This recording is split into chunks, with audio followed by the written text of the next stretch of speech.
Es probable que en algún momento de tu vida te has sentido solo, poco valorado y en ocasiones posiblemente sientes que no tiene sentido esta vida.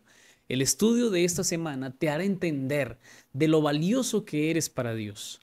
Soy el pastor José Reño y quiero invitarte para que me acompañes en el estudio de la lección número 4 que tiene como título Dios es apasionado y compasivo.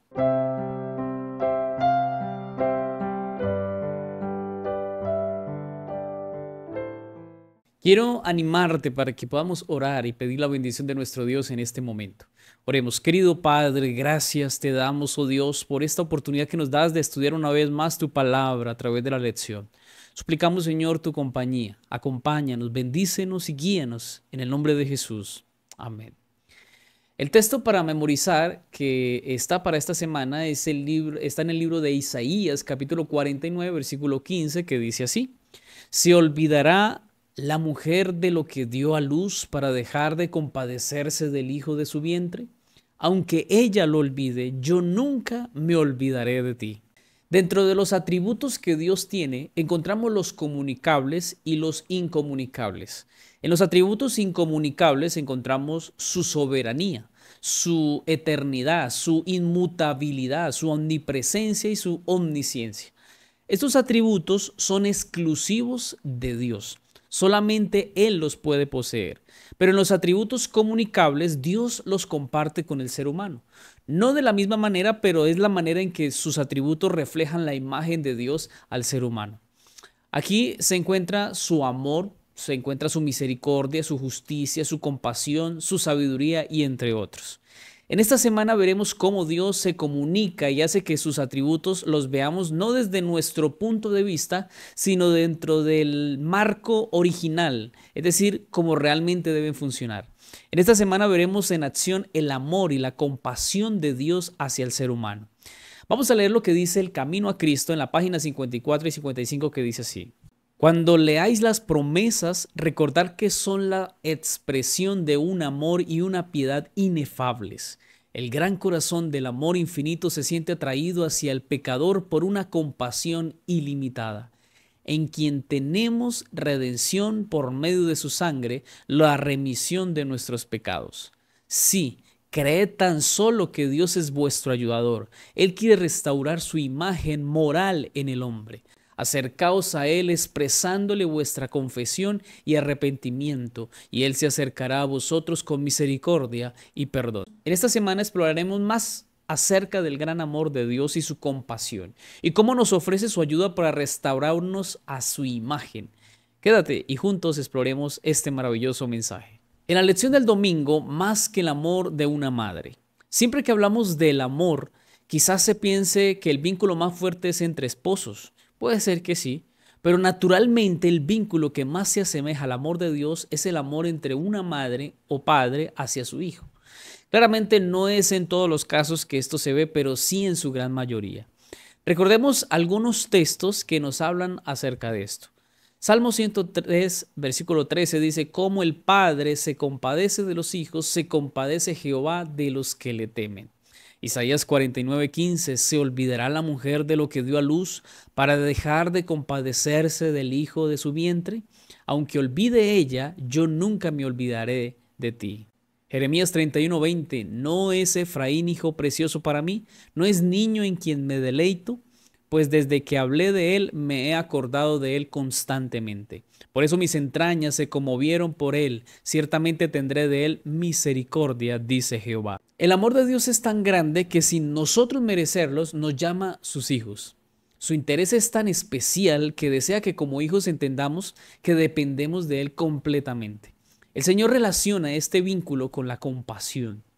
Porque un padre que tiene a su bebé movido por amor se compadece de la tierna criatura que indefenso, sin habilidad, sin alguna forma de valerse por sí mismo, depende totalmente de su padre. Es interesante que a la medida que vamos dependiendo más de nosotros, es decir, vamos creciendo, dejamos de depender de nuestros padres. Es decir, cuando un bebé crece y ahora habla, camina, come solo o hace alguna otra cosa por sí mismo, empieza a dejar de depender y necesitar de sus padres a la medida que crece.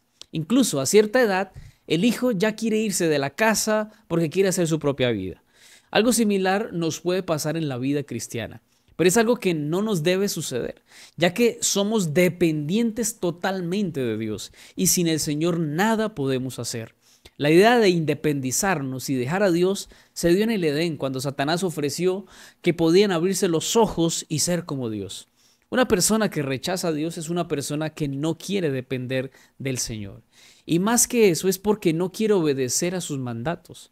Sin embargo, ante la prueba y la dificultad, pareciera que recordamos nuestra incapacidad y ahí sí como que buscamos a Dios para que sea Él quien nos ayude y se compadezca de nosotros. Pero sabes, la compasión de Dios es ilimitada y está por encima del amor de una madre, porque aunque ella se olvide, el Señor jamás lo hará. El Señor es nuestro seguro refugio y podemos confiar en Él. Hay una cita de Elena White que dice así: en las bendiciones de gracia que nuestro Padre Celestial nos ha concedido, podemos discernir innumerables evidencias de un amor que es infinito y una tierna piedad que sobrepasa la simpatía y el deseo vivo de una madre por su hijo descarriado. Vemos en medio del trono a uno que lleva en las manos, los pies y en su costado las marcas del sufrimiento que soportó para reconciliar al hombre con Dios y a Dios con el hombre. La incomparable misericordia nos revela un Padre infinito que habita en su luz inaccesible y que sin embargo nos recibe gracias a los méritos de su Hijo. El amor de Dios es incomparable, apreciado hermano. Supera el amor de una madre que ama sin medida a su hijo. El amor del Señor es puro, es leal, es abundante y compasivo.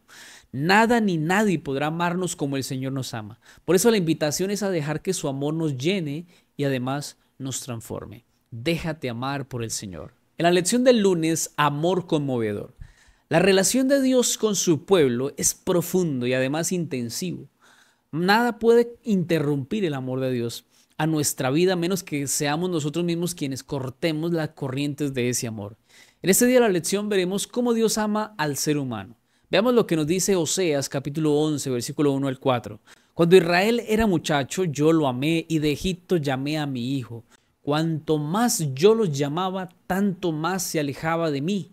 A los Baales sacrificaban y a los ídolos ofrecían sahumerios.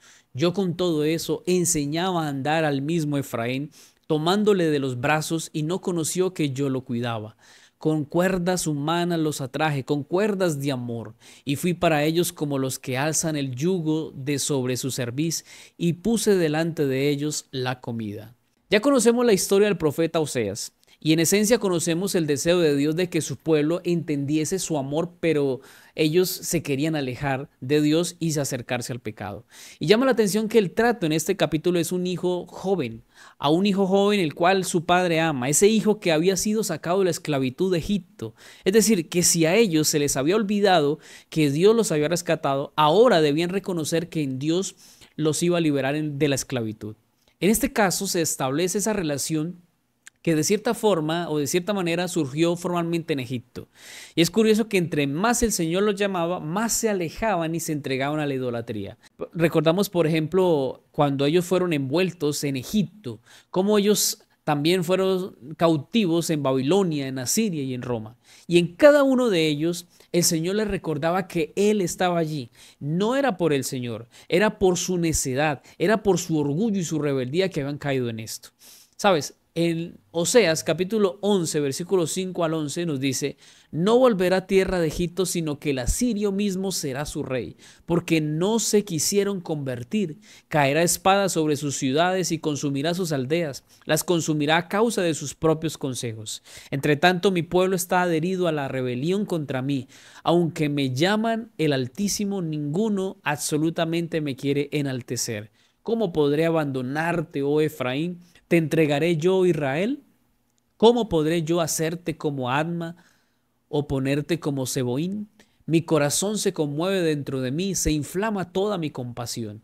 No ejecutaré el ardor de mi ira, ni volveré para destruir a Efraín, porque Dios soy y no hombre, el santo en medio de ti, y no entraré en la ciudad. La relación entre Dios e Israel se presenta como un matrimonio donde Israel es la esposa infiel, que se ha apartado de su esposo.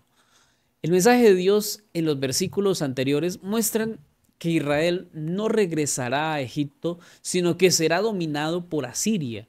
Ya hemos visto acerca de esto. Cuando se hace la mención a Egipto, de inmediato el recuerdo de la historia de la liberación de Israel de la esclavitud creo que viene a la mente. Pero ahora, Asiria representa un nuevo tipo de opresión.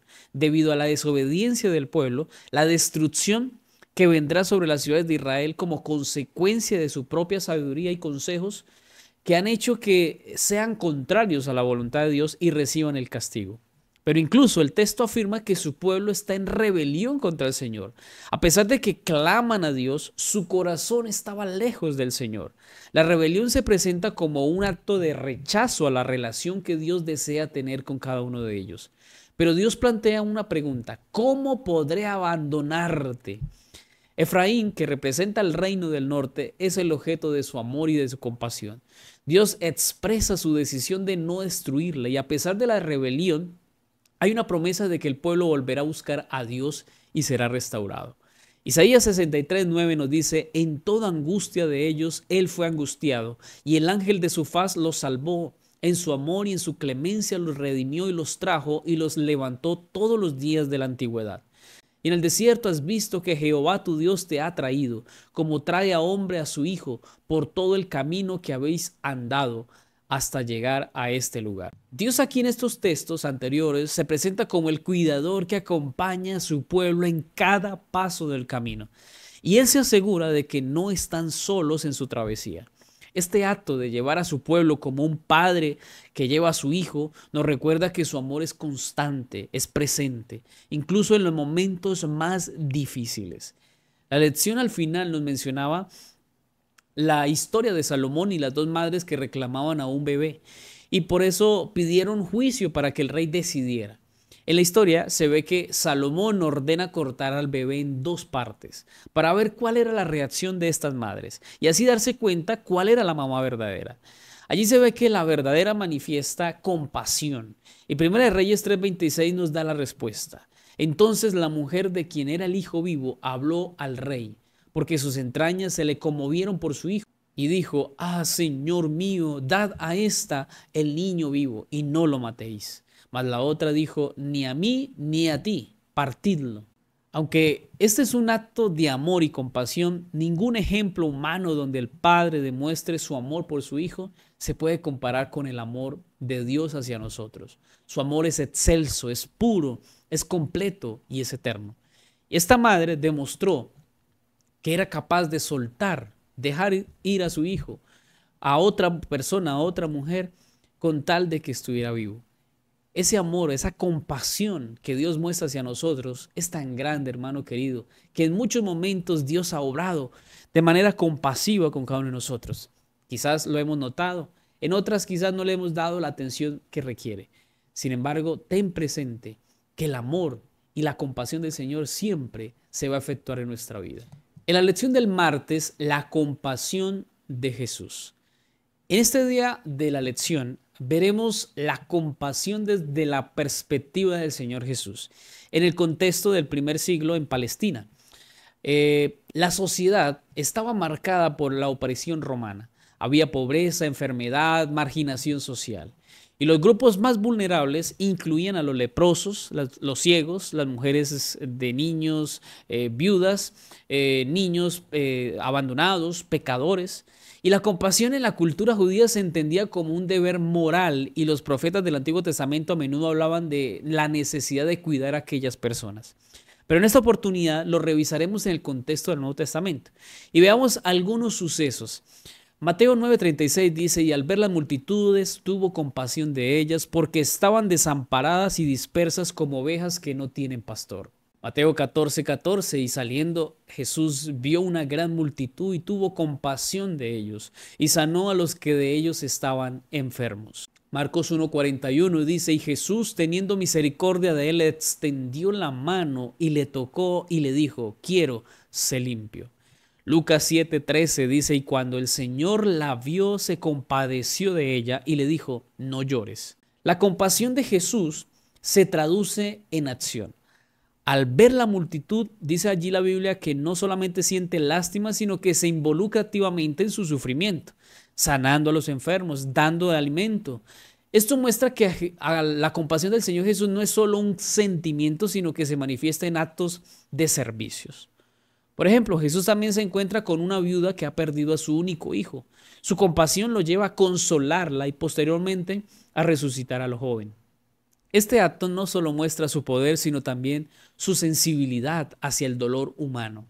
También se ve cómo el Señor tiene compasión cuando extiende la mano para solucionar las necesidades físicas de las personas. Él se preocupa y actúa. Su compasión abarca tanto las necesidades espirituales como también las necesidades físicas. Su ejemplo nos llama a imitar su compasión en nuestras propias vidas, extendiendo amor y ayuda a aquellos que nos rodean, especialmente a los más vulnerables. La compasión del Señor Jesús nos invita a ser activos y allí se refleje también el carácter de Dios. Hablar del amor y la compasión del Señor es un tema que se refleja en cada acción que el Señor hizo. Pero creo que la cumbre de esta compasión se da cuando en medio de los azotes, el rechazo, las injurias, los insultos, la rebeldía humana y la muerte en la que Él estaba involucrado en la cruz, se puede expresar las palabras del Señor Jesús en Lucas 23:34, que dice así. Y Jesús decía: Padre, perdónalos porque no saben lo que hacen. El Señor Jesús en su sufrimiento muestra compasión hacia aquellos que lo crucificaban. Su oración por el perdón de sus verdugos es el máximo ejemplo de amor y de compasión. Allí se refleja el corazón de Dios hacia la humanidad. Porque mira, la compasión de Jesús en este pasaje puede ser vista en la vida de muchos cristianos que han enfrentado situaciones de sufrimiento. Por ejemplo, aquellos que han sido víctimas de injusticia pueden encontrar en este versículo la fuerza para perdonar a sus agresores. Allí se puede reconocer que el perdón es un acto que libera tanto para el ofensor como para el ofendido. Ahora, Jesús no había ofendido a nadie, pero Él perdona. Y ese perdón del Señor ofrece un acto de amor incondicional. Este perdón no depende de que los verdugos se arrepientan o que reconozcan su error. Esto refleja la naturaleza del amor de Dios, que busca la reconciliación y el restablecimiento de la relación con el ser humano, incluso cuando nosotros no queremos y estamos en rebelión. En situaciones de injusticia o dolor, los cristianos somos desafiados a responder con amor, con perdón, siguiendo el ejemplo del Señor. Porque la compasión del Señor Jesús se convierte en un llamado a actuar de manera similar en nuestras propias vidas. Y sabes, apreciado hermano, ese ejemplo, por ejemplo, de lo que sucedió con el Señor Jesús en la cruz, nos lleva a pensar que en muchas ocasiones, cuando somos ofendidos, cuando nos han atacado, cuando nos han hecho daño, pues lo más fácil es responder con un insulto, y sacar una espada, quizás hacer alguna guerra allí a partir de lo que nos han dicho o nos han hecho. Pero sabes, amigo querido, Dios nos invita a perdonar, porque muchas de las ofensas, de las cosas que recibimos, son de lo que dice el Señor Jesús: no saben lo que hacen. Cuando perdonas, entiendes el amor de Dios, pero entiendes que quizás la ofensa o lo que te han hecho es porque esa persona no sabe lo que está haciendo. Por eso, como tú has sido un receptor del amor de Dios, debes dar al amor. Por eso es importante, hermano querido, que ante la ofensa, el rechazo, la persecución o todo lo que venga hacia nosotros por parte de los enemigos de Dios, pues entendamos que ellos no saben lo que hacen. Y nosotros, sabiendo lo que es bueno y lo que es malo, entendiendo el mensaje de Dios y comprendiendo el amor de Dios, debemos amar, debemos perdonar, incluso solicitar el perdón para ellos, aunque no lo merezcan, aunque ni siquiera lo estén pidiendo. Dios es amoroso y espera que de ese amor nosotros también podamos compartirlo a través de nuestras acciones y de nuestra vida. En la lección del miércoles, un Dios celoso. En este día de la lección veremos sobre un celo que la verdad no lo hemos quizás entendido muy bien. Porque, ¿qué es el celo de Dios? Ya que hemos muchas veces oído, leído que se habla del amor puro de Dios, pero también se habla del celo de Dios y surge la pregunta: ¿cómo puede un Dios santo ser un Dios celoso? Porque si vemos el celo del ser humano, es tóxico, egoísta, orgulloso y nos lleva a consecuencias negativas.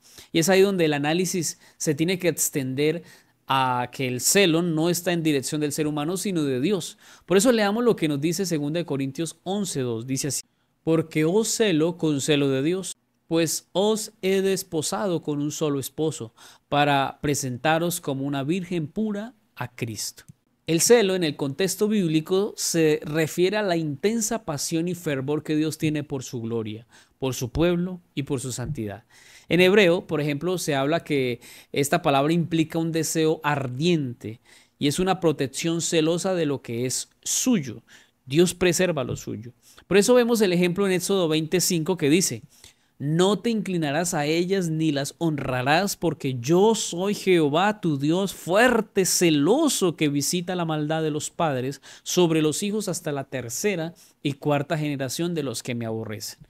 Aquí el celo de Dios se manifiesta en su deseo de que su pueblo no se desvíe hacia la idolatría. Su celo es una expresión de su amor y compromiso hacia Israel, deseando que permanezcamos fieles a Él. Otro ejemplo del celo de Dios se ve en Números capítulo 25, 10 al 12, que dice: entonces Jehová habló a Moisés diciendo: Fines, hijo de Eleazar, hijo del sacerdote Aarón, ha hecho apartar mi furor de los hijos de Israel, llevado de celo entre ellos, por lo cual yo no he consumido en mi celo a los hijos de Israel. Por tanto, diles: he aquí yo establezco mi pacto de paz con él. En Números 25 se narra la historia de la idolatría de Israel con las mujeres moabitas y de la relación que tuvieron con Baal. La reacción de Dios es de gran celo y como resultado envía una plaga sobre el pueblo. El celo de Dios por su santidad y su deseo de que su pueblo se mantenga puro son evidentes en este relato. La acción de Finés es un ejemplo de cómo el fervor por la gloria de Dios puede llevar a la intervención en momentos de crisis. Este pasaje nos desafía a vivir con un celo similar, buscando la pureza en nuestra adoración y actuando con justicia en un mundo que a menudo se aleja de Dios. Por otra parte, el celo de Dios está intrínsecamente relacionado con su justicia.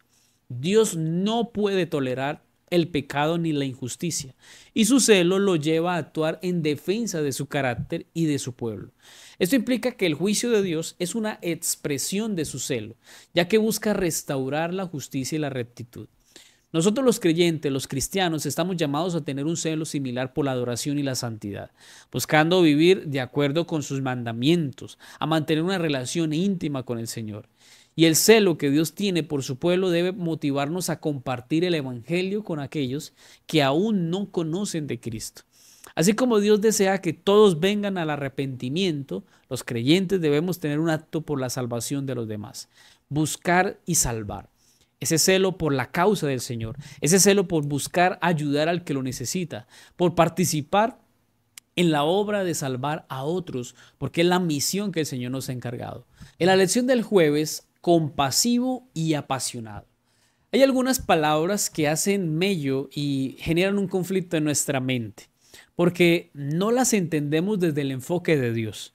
Palabras como celo, ira, juicio, pasión y otras más nos llevan a pensar que no es así. ¿Cómo que Dios solo tiene cosas buenas? ¿Y cómo así que son todas estas cosas? Bueno, debemos quitar nuestros preconceptos y entender que algunas cosas y palabras se tienen que ver desde el enfoque de Dios. Porque mira, cuando lo vemos desde el enfoque humano, pues las experiencias humanas son diferentes a lo que Dios hace y cómo actúa, cómo piensa. En esta semana, pues vamos a ver o hemos visto cómo se ha hablado acerca de que Dios es compasivo y es apasionado. Para entenderlo mejor necesitamos definir estas dos palabras en el contexto.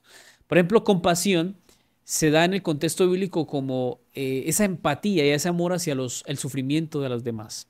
Y la pasión de Dios se refiere a ese fervor y ese deseo intenso por la justicia, por la verdad, por esa relación que el Señor tiene con nosotros y ese deseo que tiene de restaurarnos a su imagen. Veamos lo que nos dice la Biblia sobre este último en el contexto del amor de Dios, que es apasionado. 1 Corintios 13, versículo 4 al 8.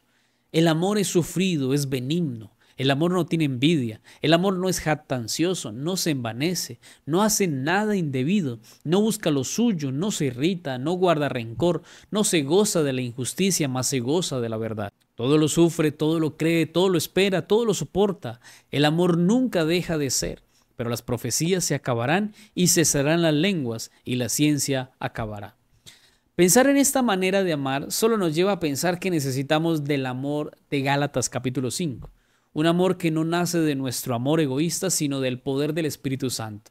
Solo Dios nos puede ayudar a amar con tanta entrega y desinterés. Solo es la influencia del Espíritu Santo en nuestras vidas que nos puede llevar a dar sin medida.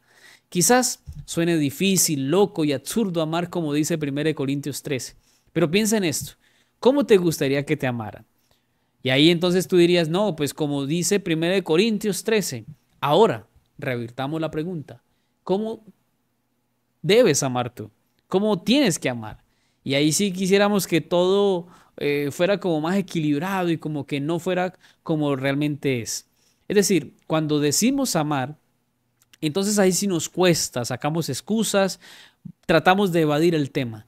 Pero cuando esperamos que nos amen, esperamos que se cumplan todas las promesas de Dios, tanto en lo que otros deben dar hacia mí como lo que Dios da hacia mí. Hijos e hijas de Dios nos dice en la página 103, amar como Cristo amó significa manifestar abnegación en todo momento y lugar, mediante palabras amantes y un continente agradable. El amor genuino es un precioso atributo que se origina en el cielo y cuya fragancia crece en proporción a la forma en que se lo dispensa a los demás. La condición de recibir el amor de Dios es que debemos devolverlo a los demás para que crezca. Amar a otros nos hace más bien a nosotros que a los demás. No amamos para recibir, porque ya hemos recibido es que realmente amamos. Nadie puede dar de lo que no tiene.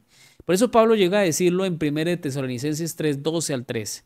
Y el Señor os haga crecer y abundar en amor unos para con otros y para con todos, como también lo hacemos nosotros para con vosotros, para que sean afirmados vuestros corazones irreprensibles en santidad delante de Dios nuestro Padre, en la venida de nuestro Señor Jesucristo con todos sus santos.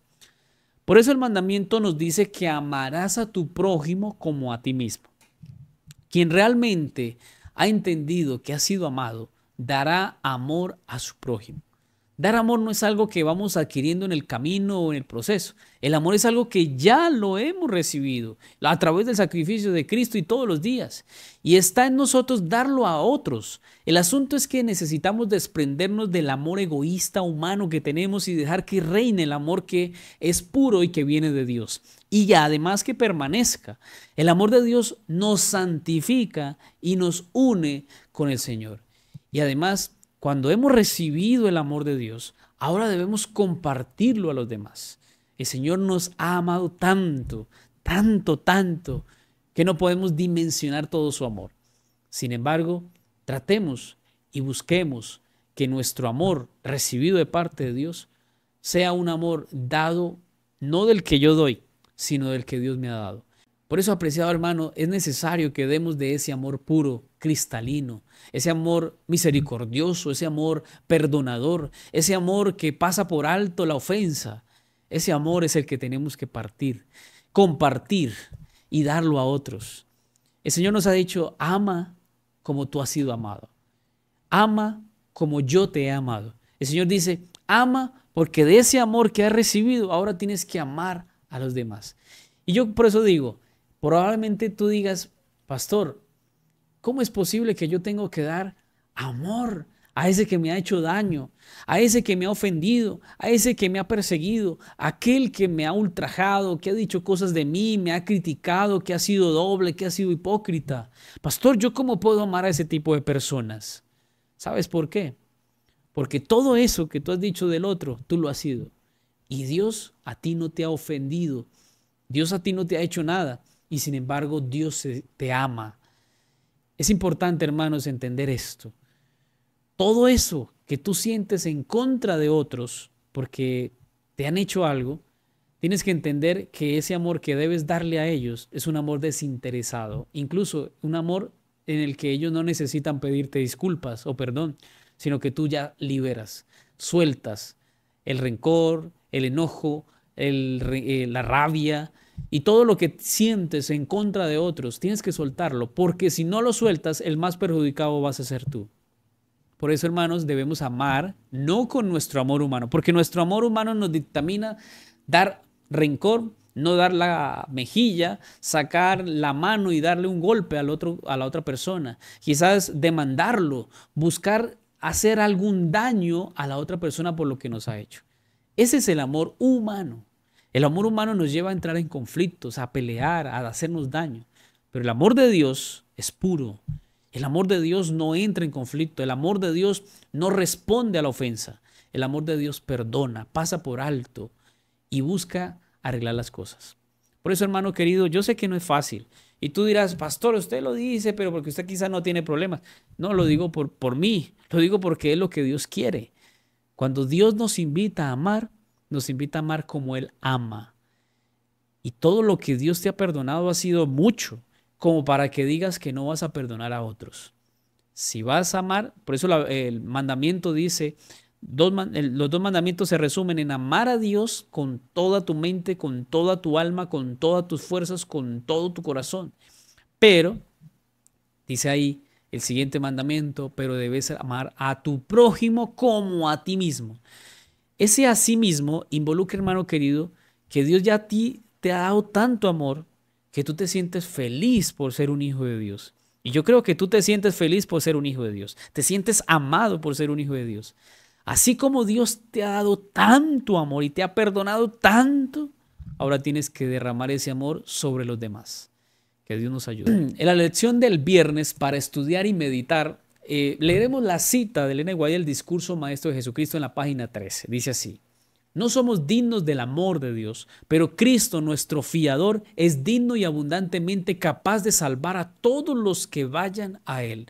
No importa cuál haya sido la experiencia del pasado, ni cuán desalentadoras sean las circunstancias del presente. Si acudes a Cristo así como estás, débil, desvalido y desesperado, nuestro compasivo Salvador saldrá a recibirte mucho antes de que llegues y te rodeará con sus brazos amantes y su manto de justicia. Dios creó al ser humano a su imagen y le otorgó un lugar especial en la creación. Sin embargo, a través de la desobediencia de Adán y Eva, el pecado entró en el mundo. Esta caída resultó en la separación entre Dios y la humanidad. Y esto afectó nuestra naturaleza y la relación con Dios. Por eso Romanos 3:23 dice, por cuanto todos pecaron y están destituidos de la gloria de Dios. La condición pecaminosa que tenemos implica que por nuestra naturaleza estamos alejados de la perfección y de la santidad de Dios. Pero aunque son malas noticias, hay buenas noticias. A pesar de nuestra indignidad, la Biblia enseña que Dios ofrece su amor y gracia de manera inmerecida. Efesios 2:8-9 dice, porque por gracia sois salvos por medio de la fe, y esto no de vosotros, pues es don de Dios, no por obras, para que nadie se gloríe. La gracia es un regalo que no podemos ganar ni merecer. El amor de Dios no depende de nuestra dignidad, sino de su naturaleza amorosa. El rey David, por ejemplo, es alguien que, a pesar de ser un hombre conforme al corazón de Dios, cometió graves pecados. Allí está metido el adulterio y el asesinato. Otro caso fue la mujer adúltera, donde se narra la historia de una mujer sorprendida en el adulterio y, según la ley, ella era digna de ser apedreada. Sin embargo, Jesús, en su lugar de condenarla, le ofrece perdón y le da una nueva oportunidad. Este acto de amor y de compasión nos muestra que, aunque somos indignos, Dios está dispuesto a extender su gracia. A pesar de nuestra indignidad, hermano querido, Dios envió a su Hijo para redimirnos. La muerte de Cristo en la cruz es la máxima expresión del amor de Dios, y allí se ofrece a todos los que no son dignos. El deseo de Dios es cambiarnos, y cambiarnos de condición, así como dice 2 Corintios 5:17. De modo que si alguno está en Cristo, nueva criatura es. Las cosas viejas pasaron, he aquí todas son hechas nuevas. A través de las Escrituras vemos que, a pesar de nuestra condición pecaminosa, Dios eligió amarnos y redimirnos. Sabes, hermano querido, esto no se basa en nuestra dignidad, sino en su naturaleza. Reconocer nuestra indignidad debe llevarnos a vivir en humildad, en gratitud y a extender la gracia también a los demás, reflejando así que somos hijos de Dios, que Él nos ama y que así como Él nos ha amado, también debemos amar a los demás. En las conclusiones de esta semana veremos la primera conclusión. El amor de Dios se compara con el amor de una madre, un vínculo que, aunque poderoso, es superado por la compasión divina Y aunque una madre pueda olvidar a su hijo, dice la Biblia, Dios nunca se olvidará. Su amor es incondicional y constante. La segunda lección que aprendemos es que hay una relación de Dios con su pueblo y es una relación de profundo amor y es un amor especial. Es un amor en donde que a pesar de nuestra rebelión, de nuestra desobediencia, Dios sigue extendiendo su amor y compasión. Su deseo es que reconozcamos nuestra necesidad de Él y volvamos a su brazo amoroso. La tercera lección que aprendemos de esta semana es que la vida de Jesús es un testimonio de la compasión activa de Dios. A través de sus acciones, como sanar a los enfermos, consolar a las viudas, a los afligidos, ayudar al que lo necesita, muestra que la compasión no es solo un sentimiento, sino que es un llamado a la acción. En cuarto lugar, hablamos acerca del celo de Dios, que lejos de ser un celo egoísta, este celo se traduce en un compromiso por la santidad y la justicia. Dios anhela que su pueblo no se desvíe hacia la idolatría y por eso su deseo, su celo es de mantenernos en su amor. Y además nosotros debemos participar de ese celo al ayudar y predicar el evangelio. En quinto lugar, vimos cómo la compasión y la pasión de Dios se entrelazan en su deseo de redimir a la humanidad. Este amor nos llama a reflejarlo en nuestras vidas, extendiendo gracia y compasión a las demás personas. Creo que ha sido una lección enriquecedora, maravillosa, especial. Dios nos ha bendecido a través de todo este estudio. Hay algunas personas por allí comentando acerca de que no se debe hablar del amor de Dios, sino que debemos hablar del juicio, de las profecías. Y son personas que creo que no han entendido que el amor, las profecías pasarán, todo lo que hay en esta tierra pasará, pero el amor de Dios nunca pasará de moda. Es un tema constante, es un tema que siempre debe estar en nuestra vida. Entender el amor de Dios y valorar el amor de Dios. Quiero terminar con la frase de esta semana y quiero que la coloques allí en los comentarios. La frase es la siguiente: lléname de tu amor, Señor, para ser como tú. Vamos a escribirlo allí en los comentarios. Lléname de tu amor, Señor, para ser como tú. Es nuestro único modelo. No seguimos a hombres, no seguimos a cosas que de pronto nos puedan defraudar. Seguimos a Cristo Jesús y necesitamos ser llenos de ese amor puro, ese amor cristalino, ese amor que nos salva y que nos llena de ese amor que nos da la oportunidad de acercarnos más al Señor. Es un amor que llena de verdad, es un amor que nos acerca más a Dios. Quiero que oremos, apreciado hermano, para dejarnos en las manos de Dios y continuar en estos estudios que nos edifican y nos fortalecen en nuestra vida espiritual. Oremos. Querido Padre, gracias te damos porque nos enseñas una vez más que eres un Dios compasivo y apasionado por salvarnos. Estás dispuesto a hacer todo lo que sea necesario por salvarnos. Y ya hiciste grandes pruebas al crearnos, al mostrarnos, Señor, tu amor al morir en la cruz. Y lo haces cada día. Y nos has dado, Señor, evidencia de ese amor cuando en la venida del Espíritu Santo, Señor, nos has dado la seguridad de que no estamos solos. Hoy, Señor, suplicamos que nos llenes del fruto del amor que viene solamente del Espíritu Santo. Ayúdanos a amar a aquel que no lo merece, a aquel que no lo necesita, a aquel que ni lo pide. Pero, Señor, danos de ese amor puro y enséñanos a que ese amor nos lleva a vivir en santidad y en relación perfecta contigo. Danos, Señor, tu bendición en el repaso y en el estudio de esta semana. Y danos, Señor, ese deseo de seguir estudiando tu palabra para seguir aprendiendo que tú eres grande, amoroso y misericordioso. Te pedimos tu bendición en el nombre de Jesús. Amén. Mi amado hermano, que Dios te bendiga. Y como siempre te digo, con Jesús todo es mejor. Nos vemos en una siguiente lección. Que Dios te guarde.